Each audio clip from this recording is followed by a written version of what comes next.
What's up, guys? Jay LaValle, Joe Wrestling.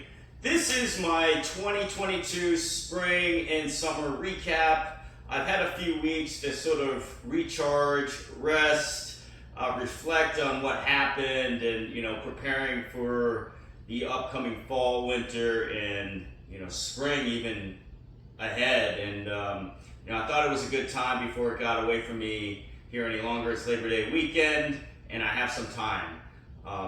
Number one, Rich Fedorlin. He competed in Bulgaria, Sofia, Bulgaria at the U20 World Championships, Greco-Roman.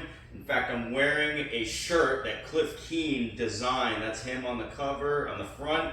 And on the back, it's got his name, the Joe Wrestling logo, the U.S. flag. He represented himself, the country, his family, me, his teammates. He represented everybody really well. I know he's super disappointed. He did not medal. He won his qualification round, looked really, really good.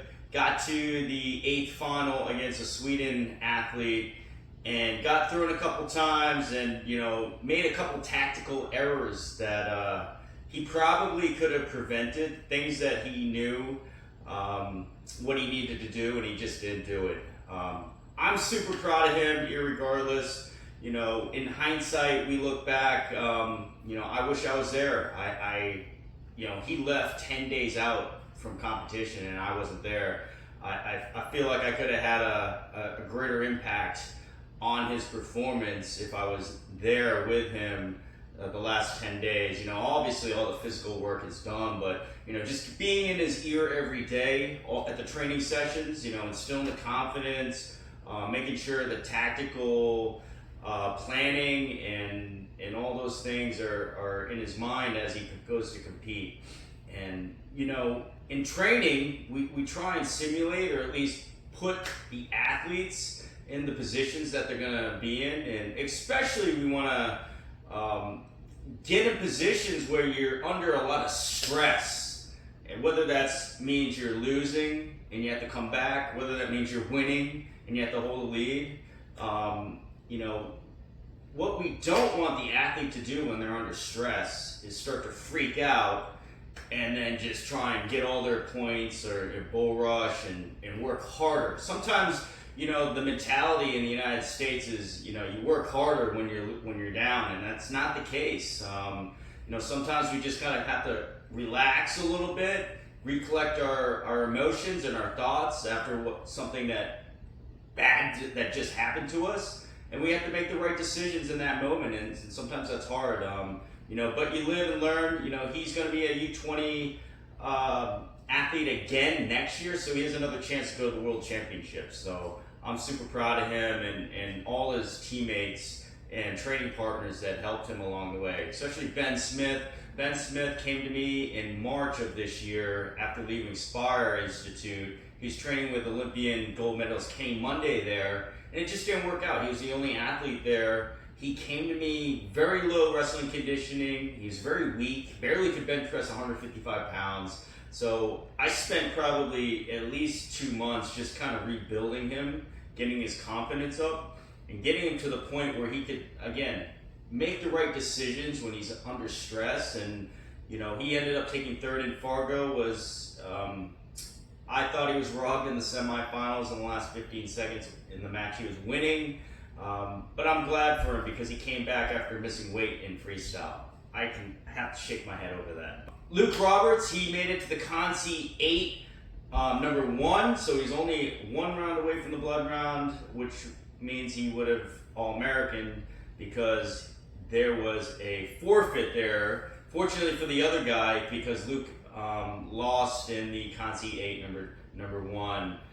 He wrestled well. He was banged up probably for a good portion of the summer, and he competed hard, and he's really fun to work with, and I look forward to working with him before he goes off to UVA. His sister, Grace Roberts, she wrestled phenomenally. She made it to the blood round. Unfortunately, did not win the blood round, which would have got her into the middle rounds to place. But that was in the junior division after she lost in the first round. And in the cadet tournament, a couple days before, she went 0-2. So really in the harder tournament where it's juniors and cadets wrestling, she made it all the way to the blood round. Super proud of her.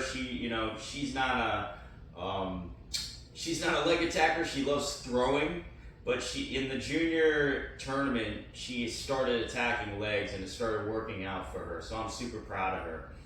And last but not least, Taina Fernandez. She started coming to me in about June. We started doing a lot of one-on-ones, and then started kind of integrating her with my other training groups. And she won the Pan Am U15 Pan Am trials, so she'll be going down to Colombia, South America, to represent the United States at the Pan Ams. And she's continually training with me, trying to keep people around her training with her, preparing. And those are the things we have to look forward to. Continue wrestling freestyle and Greco into the fall, into the winter, into the spring, and we'll be miles ahead of everybody who are only doing folk style. Now, obviously, if people want to only do freestyle and Greco, I'd be happy with it, but I know that's not generally going to be the case.